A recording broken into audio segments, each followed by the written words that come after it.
저는 이수현이라고 하고요. 올해 합격했어요. 시험은 3번 봤습니다.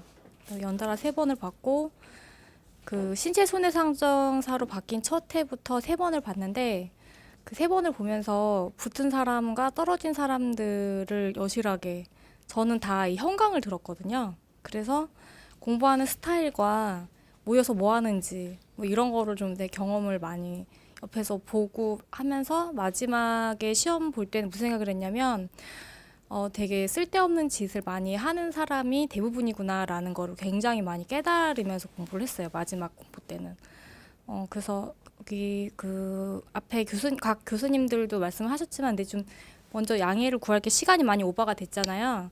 근데 제가 여러분한테 지금 드릴 얘기들이 좀 되게 실질적으로 도움이 되실 거라고 저는 확신을 하니까 바쁘신 일 아니시면은 좀 길더라도 끝까지 들으세요. 도움 되실 거예요. 예. 그래서 그런 것들을 많이 봤고 제가 첫 해에는 시험을 정말 아무 생각 없이 봤어요. 일이 너무 바빴어요.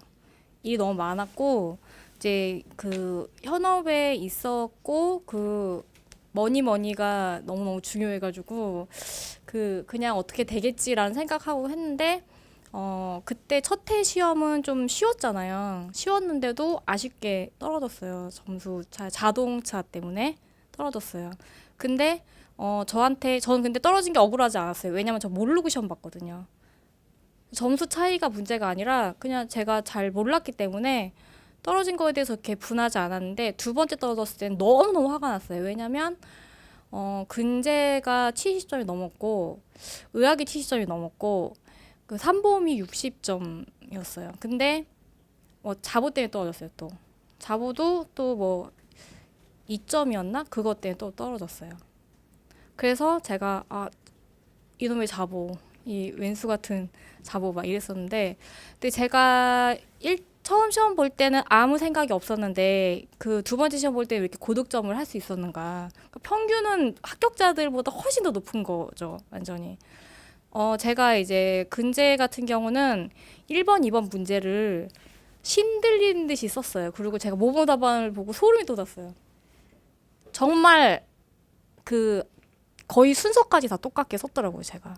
모범 답안을. 근데 자부 때에 떨어졌어요. 그래서 제가 이제 3번째 공부할 때는 보이는 거예요. 합격할 애랑 떨어질 애랑 제가 쓸데없는 짓 하는구나, 안 하는구나. 왜냐면은 이제 고득점을 해봤잖아요. 어떻게 공부하면 고득점이 되는지를 이제 알잖아요. 그러니까 그렇게 한 상태에서 제가 그 두 번째 때는 이게 불안하니까는 막 되게 많이 괴로워하고 막 그랬는데 3번째 때는 그냥 특정인들하고만 얘기하고 그렇게 지냈었는데 제가 공부를 도와드린 분이 최고령 합격자가 되셨어요. 그래서 그분도 분명히 이제 공부하셨는데 어떤 걸 공부하면 되는지에 대한 거를 이제 팁을 드렸었죠. 제가 뭘 찝어드린 건 아니고 이 과목은 이렇게 공부하면 되고요. 이 과목은 이렇게 하실 필요 없어요. 이런 얘기들을 이제 좀 해드렸었던 건데 그걸 그대로 하셨었고 거의 이제 교류 계속 했죠. 오늘 이거 했어. 뭐 하라는 대로 이거 했어. 이렇게 했었는데 정말 그렇게 하셔서 합격을 하셨어요. 그리고 그렇게 딸랑딸랑하게 합격하신 것도 아니고 평균도 굉장히 좋으셨고 그렇게 합격하셨거든요. 일단은 좀 과외 얘기일 수 있는데 여러분들 그 불합격을 피하는 법이라는 책이 있어요. 여러분들 1차 보셔야 되는 분들 있어요? 1차? 1차 보셔야 되는 분들은 반드시 1차 공부 하시기 전에 이 책을 보시고 객관식 공부는 이 책대로 하면은 정말 제가 2차 시험 볼 때 이 책을 봤는데 저는 그 공부를 3년 동안 하면서 공부법에 대한 책이라는 책을 다 사서 봤거든요. 너무 답답해가지고. 왜냐면 일하면서 책을 보니까 시간도 너무 많이 절약을 해야 됐고, 그 다음에 공부를 너무 오랜만에 하잖아요. 제가 대학 20대도 공부를 이렇게 열심히 했던 사람이 아니라서 지방대를 다녔는데, 공부를 이렇게 집중해가지고 해본 적이 없어요. 그래서 공부 집중해서 하려니까는 막 되게 시행착오가 겪잖아요. 그래서 도대체 방법이라는 게 있는데, 근데 반면에 제 동생은 뭐 그냥 쉬엄쉬엄 한 두 달 공부하면 자격증 따고 막 이런 애거든요. 그래서 걔가 근데 언니 공부는 방법이야 막 이렇게 얘기를 해서 솔직히 방법이 뭔지를 보려고 저희 집에 가보면 이 손사 관련 책만큼 공부법에 대한 책이 엄청나게 있어요. 근데 가장 실질적인 방법을 얘기해주는 책은 그 뭐 7번 뭐 읽기 뭐 이런 책이 있는데 지금 한국의 수험생이 따라하기 가장 좋은 거는 불합격을 피하는 법이라고 그 변호사 하시는 분이 쓴 책이 있어요. 그거 보면은 객관식은 좀 쉽게 가실 수가 있을 것 같아요. 그리고 가장 어려워하는 게 저도 이제 자동차 때문에 제일 그 애를 먹었는데 자동차 보험 힘들어 하잖아요. 근데 자동차 보험 책이 대부분 이렇게 두꺼워요. 두껍잖아요. 저는 처음에 자동차 보험 책을 보면 무슨 생각이 드냐면은 다른 과학도 다 두껍지만 숨이 막힌다. 근데 이제 합격하신 분들한테 어떻게 공부해야 돼요? 물어보면 다 똑같이 하는 얘기가 그냥 소설책처럼 계속 읽어. 세 번이고 네 번이고 계속 읽어. 쭉 읽어. 읽다 보면 중요한 게 보여. 이렇게 얘기를 하더라고요. 근데 전 한 번을 못 읽었어요. 너무 지겨워가지고. 도저히 보지를 못하겠더라고요. 그래서 제가 선택한 방법은 자동차 보험 약관은 또 이렇게 얇아요. 아시죠? 그 모든 상품 중에서 이제 제가 아는 상품 중에서 제일 얇은 약관인 것 같아요. 그래서 자동차 보험 약관을 봤어요. 그러니까 자동차 보험 이론과 실무가 결국 그 책 내용이 약관을 어떻게 적용하는지에 대한 거를 알기 위해서 만들어진 과목이고 그거 써먹으려고 공부하는 거예요. 그러면 자동차 보험의 그 이론에 보면은 자동차 배상법 나오고 민법 나오고 뭐 특별법 나오고 뭐 그다음에 약관이 나오잖아요. 왜 그렇게 나오겠어요? 자동차 약관이 우리가 최종적으로 공부해야 되는 건데 민법도 좀 알아야 되고 뭐도 알아야 되고 행정법도 알아야지 이게 이해가 된다 요거잖아요. 근데 우리 거꾸로 가자는 거죠. 약관을 먼저 보고 왜냐하면 약관이 더 익숙하잖아요. 그리고 약관이 읽으면 또 어떤 게 있냐면 이 실무 아니신 분들이나 뭐 아니면은 그 자동차 보험하고 그동안 좀 멀리 사셨던 여자분들이 좀 약관을 보면 신기해요. 아, 약관에 이런 내용이 있구나. 아, 이런 내용이 있구나. 그럼 나 사고 나면 이렇게 되는 거였구나. 이러면서 이제 읽는 거죠. 그 뭐라고 보면서 읽냐면 내 생활에 대한 그 지침서 같은 것처럼 이렇게 내가 자동차 보험 가입 안 하신 분 없잖아요. 근데 자동차 보험 사는데 사고 나면 이렇게 해야지. 자동차 상해랑 갑자기 생각이 자기 신체 손해랑 무슨 차이인지 약관에서 도대체 비슷한 것 같은데 차이가 있대. 근데 뭐가 차이지? 그걸 약관에서 찾아보는 거죠. 그래서 그걸 찾아서 읽고 약관에 대해서 이해가 안 되는 게 있으면 이해가 안 되는 대로 뭘 이해 못 하는지를 내가 체킹을 하고 이해가 되는 거는 이해되고 그러고 나서 이제 강의를 들으면은 자동차 보험 약관을 위해서 공부하는 민법이나 그 배상법이나 판례나 이런 게 들리는 거예요. 그래서 제가 이제 그러고 나니까 그거를 하지 않아도 필요한 부분만 찾아볼 수 있게 되고 그럼 이제 제가 알고서 필요한 걸 보니까 책을 보는 게 지루하지가 않고 두렵지가 않고 재미있어지는 거죠. 근데 끝까지 재미있지는 않았어요, 사실. 그러니까 좀 이제 어느 정도 들어오기 시작한다는 거죠. 숨이 막히지는 않는 정도가 되었어요. 그래서 그렇게 하고 그 다음에 그렇게 약관을 먼저 알고 나면은 그 어쨌든 사례 문제 같은 경우도 결국은 실무에서 이런 사례 생기면 너네 어떻게 처리할 거야? 이게 질문이잖아요. 그러면 이제 약관을 알아야지 약관 들고 가서 제일 먼저 하는 거기 때문에 약관에 먼저 익숙해지셔야 다른 것들이 배경으로 이렇게 들어오기 시작합니다. 개빈양 선생님이 자동차 보험이나 이런 법리에 대해서 정말 잘 해주시겠지만 그리고 그렇게 공부하시면 되고 그래서 저는 제가 지금 약관을 이제 그 공부 시기가 이렇게 나뉘잖아요. 지금 공부를 합니다. 2차 과목을 지금 공부하고 그다음에 1차 과목 공부하는 시기 있잖아요. 학원에서 2차 과목 아예 강의 안 해버리는 시간 있잖아요. 그 시간하고 이제 다시 2차 강의를 하는 시간까지 여러분들이 자동차 보험에 관해서 해야 되는 건 약관을 무조건 이해한다, 안다. 그래서 자동차 약관은 어떤 내용이고 그럼 자동차 약관에서 임의보험이랑 책임보험이라고 그러는데 책임보험이 이제 그 의무보험이거든요. 의무보험과 임의보험도 구분할 수 있고 자동차 상해하고 자기 신체도 구분할 수 있고 자기 신체도 구분할 수 있고 이런 것들에 대해서 어느 정도 기본 가닥에 대해서 확실하게 내가 잡고 간다 이렇게 생각하시고 약관을 무조건 잡으세요. 그리고 나서 다시 이제 그 강의 들으면서는 그 선생님 그 약관을 이해를 하면 선생님 강의가 이제 들리기 시작할 거예요. 그런 다음에 이 1차가 완전히 끝나고서 진짜 다시 또 본 수업에 들어갔을 때 그때는 선생님 페이스를 따라서 이론을 이제 책 순서대로 이렇게 공부를 하기 시작하면 됩니다. 그리고 근제 같은 경우도 첫 시험 때 정말 당연히 개념 없이 시험 봤어요. 그냥 아까 WC하고 EL 얘기했는데 WC하고 EL은 뭐 의무보험이고 뭐 이 정도 그냥 그것만 하고 그냥 기계적으로 계산하는 거 이렇게 하고 배웠거든요. 근데 그때는 이제 대민영 선생님한테 배운 게 아니었고 다른 분한테 배웠었는데 두 번째 때 되게 시험 잘 봤다고 했잖아요. 그때 제가 그 두 번째 해 첫 번째 해도 좀 그렇긴 했는데 두 번째 해 공부 너무 열심히 해서 제가 손목이 완전히 나갔었어요. 그래서 칼질도 못하고 제 주부인데 칼질도 못하고 이렇게 거의 뭘 하질 못했었어요. 그 정도로 이제 공부를 했었거든요. 근데 그때 이제 근제를 사례 문제보다는 저는 그 약술 문제를 더 되게 열심히 했었어요. 근데 약술이 더 중요하다는 얘기를 하는 게 아니라 자꾸 선생님이 이제 똑같이 뭐라고 얘기하세요. 계속 법리 이해해라, 법리 이해해라, 법리 이해해라 이렇게 얘기하시잖아요. 법리를 이해를 하는데 약술이 너무 많이 도움이 됐어요. 그래서 또 여러분들 그 약술을 제끼고 임박해서 외우면 되지 생각하시잖아요. 절대 아닙니다. 이 그 저기까지 그러니까 제가 말씀드린 그 1차 시험 그 기간 본 그 2차가 끝나기 전까지 약수를 완전히 이해를 하세요. 그러니까 이해를 하라는 게 어떤 거냐면은 아까도 선생님 그 이렇게 막 뭐 전체를 이해한다고 말씀하시는데 의무보험하고 임보험하고 구분을 하실 수 있어야 되고 아까 뭐 이렇게 있으면은 의무보험 같은 경우 그럼 의무보험 여러 가지 종류가 있는데 뭐가 있고 뭐가 있고 뭐가 있고 뭐가 있는데 그럼 얘는 피보험자가 누구야? 그럼 보험사고는 뭐지? 얜 피보험자 뭐야? 보험사고 뭐지? 이거를 전체를 놓고 이해를 하셔야 돼요. 암기 말고 이해를 하셔야 돼요.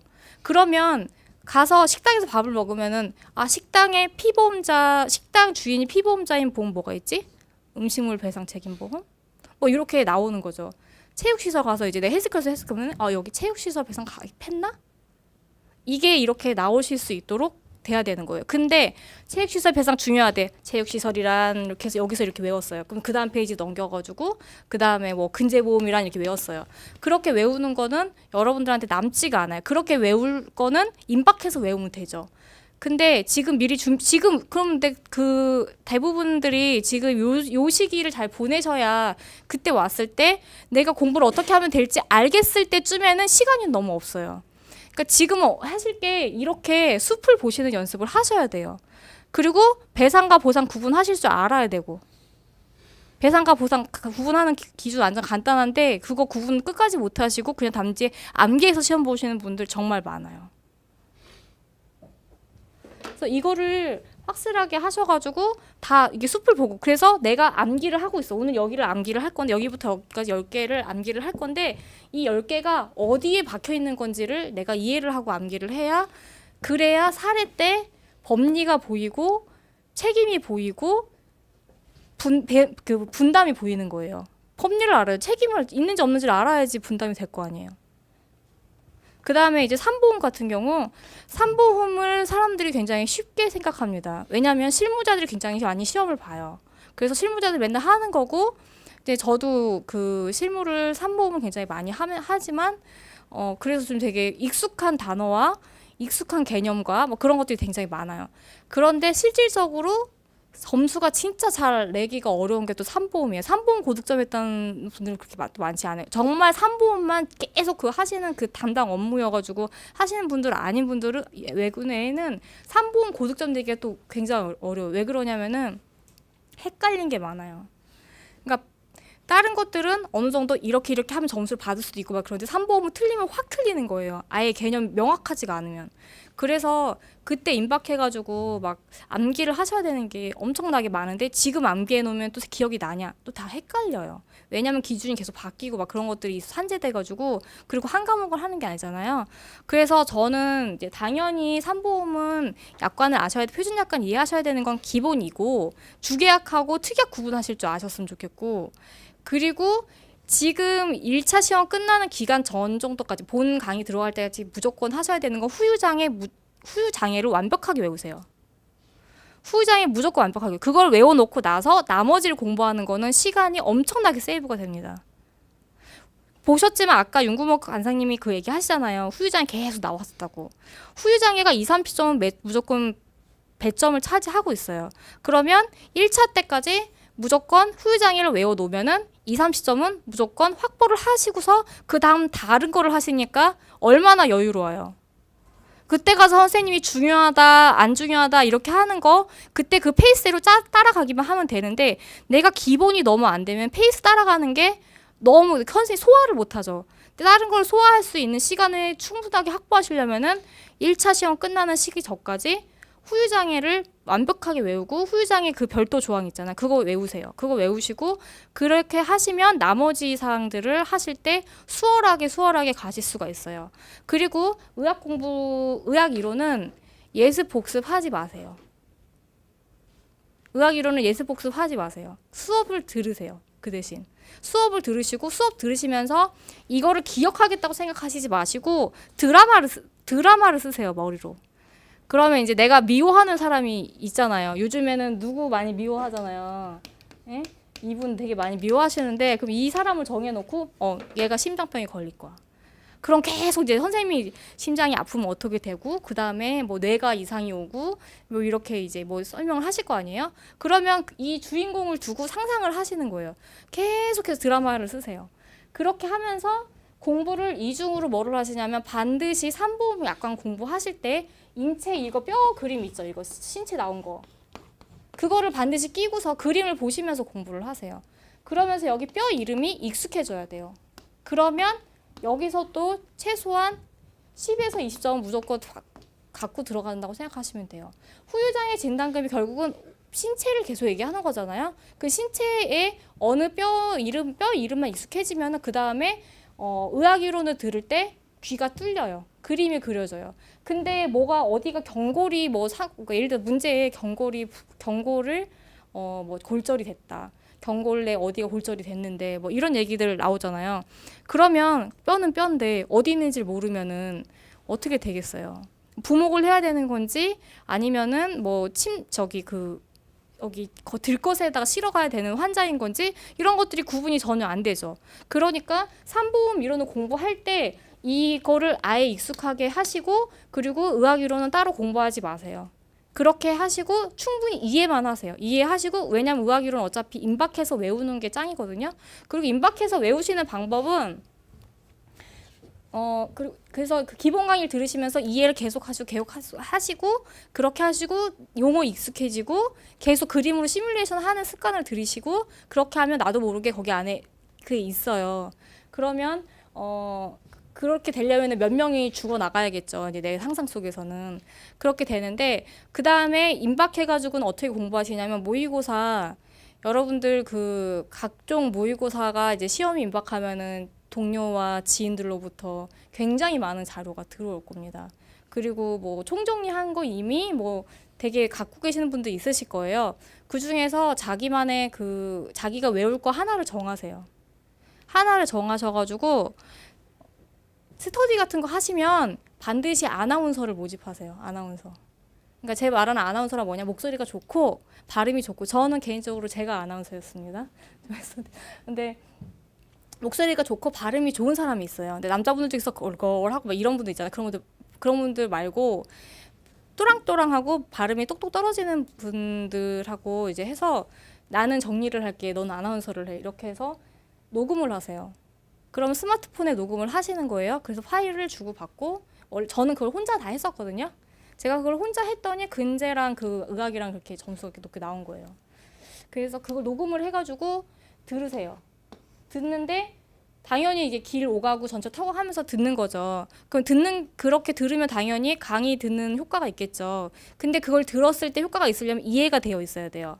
그러니까 여러분들이 수업을 들어야 되는 거예요. 기본적으로. 안 듣고 그건 아무 소용이 없어요. 외워지지가 않아요. 이해가 되어 있는 상황에서 이거를 듣고 들을 때 반드시 보세요. 보면서 들으시는 거. 보면서 듣는데 처음에는 그냥 원래 속도로 들으시면 되겠죠. 근데 보면 지루해요. 그 다음에 1.5배속, 2배속 다 들려요. 이게 내용을 이제 알게 되면은 2.5배속까지 해도 다 들려요. 그러면 눈으로 보고 듣고 이중으로 공부가 되는데 이동하면서 되고 중요한 건 지루하지가 않아요. 그리고 저는 막판에 어떻게 했었냐면은 무조건 이 전과목, 그러니까 전과목을 다 그런 식으로 암기해야 되는 부분을 다 그렇게 했었거든요. 이 전과목을 아무리 지겨워도 오늘 한 번씩은 다 듣는다는 게 목표였어요. 아무리 지겨워도. 아무리 게으른 날도 무조건 한 번씩은 듣는다. 그러니까 듣는다의 기준은 보면서 듣는다예요. 그렇게 하면 보통 이제 전과목 외워야 되는 거를 다 듣는데 3시간에서 4시간이 걸리는데 나중에 점점 줄어들어요. 한 3시간 정도면 전과목을 다 한 번씩 듣게 돼요. 이게 빨리 2배속으로 이렇게 듣게 되면. 그래서 근데 막 한 권 막 해놓고 막 이거를 막 이렇게 하면은 진짜 지겨워서 그거 하나 다 듣는데 2시간 걸린다. 미쳐버려요. 그리고 그러니까는 정말 외워야 될 거 임박해서 잘 하셔가지고 이거는 한 시험 한 달 반에서 두 달 정도 남겨놓고 근데 막 너무 일찍 해놓잖아요. 그러면은 이게 또 외워야 될 게 너무 압축이 안 된 상태여가지고 소용이 없는 경우가 있으니까 한 달, 6주에서 한 4주 정도 남겨놨을 때 시점에 이 작업을 하시는 거를 권해드리겠고 그리고 사례 문제는 반드시 모의고사를 보고 그 주에 해결을 하세요. 반드시 복습을 하세요. 반드시 복습하고 약술이나 암기해야 될 부분은 제가 말씀드릴 방법 하시면 저는 여러분들이 정말 쓸데없는 낭비하지 않으시고 효율적인 방법으로 시간을 잘 쓰셔서 이제 합격하실 수 있다고 생각해요. 지금 그 제가 뵙기에는 학생들은 거의 없고 다 직장 생활 같이 하셔야 되는 분들이 거의 오신 것 같아요. 저도 애 밥도 해줘야 되고 막 그런 상황이었는데 설거지 하면서 듣고 빨래 개면서 듣고 샤워하면서도 듣고 정말 계속 틀어놨었어요. 그래서 의학 이론 지겨우면 자동차 지겨우면 근제 뭐 이렇게 틀어놓고 계속 했었거든요. 근데 실제로 여러분들 효과 있고 그리고 이거는 그리고 제가 이제 이거를 이제 공부하다가 제가 뇌과학 책까지 봤어요. 공부법을 이제 보다가. 근데, 뇌과학 책에서 공부할 때 뭐, 쓸데없는 짓 하지 말라 그러잖아요. 이게 어떤 효과가 있냐면, 심심하잖아요, 스마트폰으로. 그러면 우리 잠깐 스마트폰을 막 검색하게 되잖아요. 근데 이게 녹취록이 있으면 이 스마트폰, 뭐, 딴짓 하지 않고 스마트폰으로 이걸 듣게 되잖아요. 그게 어떤 효과가 있냐면, 그게 외우고 안 외우고가 떠나서, 공부 모드를 계속 유지시켜 주는 거예요. 내가 빨래를 개도 공부 모드, 설거지를 해도 공부 모드, 씻고 있어도 공부 모드, 화장을 할 때도 공부 모드, 공부를 놓지 않게 해주는 거예요. 그럼 뇌가 항상 에브리데이 공부하는 있는 거. 근데 공부를 안 하고 딴짓을 하다가 갑자기 공부 모드로 돌려고 그러면은 공부에 몰입하는데 노력이 몇 배가 필요하거든요.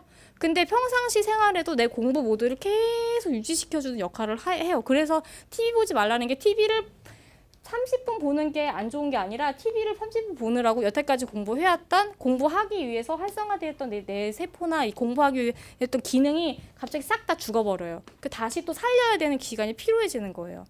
그래서 그거를 유지시켜주는 데에도 굉장히 효과적이에요. 그래서 여러분들이 계속 수험생이라는 걸 잊지 않게 해주는 거죠.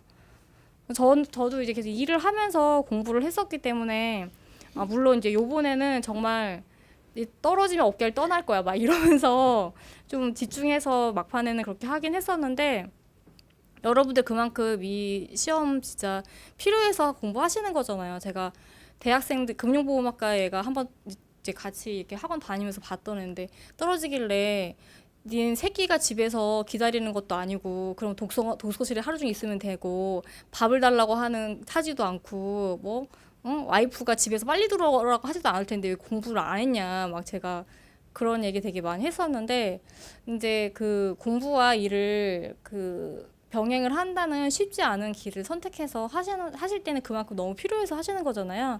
근데 제가 방법을 알려드렸고 또 와서 강의도 들으시고 하시겠지만 그 3번 시험 본 애가 그런 얘기 하더라고요. 누나 역시 공부는 엉덩이였어요. 이렇게 얘기를 하더라고요.